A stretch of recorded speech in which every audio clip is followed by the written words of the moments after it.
मित्रांनो, तुम्हालाही असाच प्रश्न पडला असेल ना की या सिलेंडरचा शेप गोलाकार का असतो, तो चौकोनी किंवा त्रिकोणी का असत नाही. चला तर मग यामागचं सायन्स आणि मॅथ समजून घेऊया. मित्रांनो, एकतर या सिलेंडर मध्ये एलपीजी गॅस भरलेला असतो, तोही अतिशय हाय प्रेशर मध्ये. आणि जर हा शेप चौकोनी असला असता तर याच्या कोपऱ्यांवरती जास्त प्रेशर आलं असतं आणि त्या ठिकाणी तडे गेले असते आणि आपल्या सेफ्टीला धोका निर्माण झाला असता.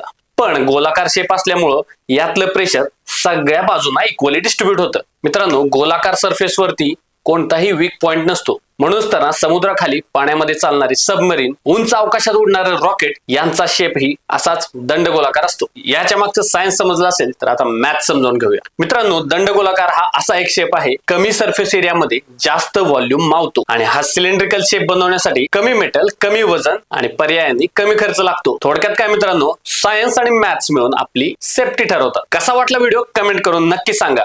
आणि अशाच सायंटिफिक व्हिडिओसाठी आपल्या प्रशालाच्या YouTube आणि Instagram चॅनलला सबस्क्राईब आणि फॉलो करायला विसरू नका.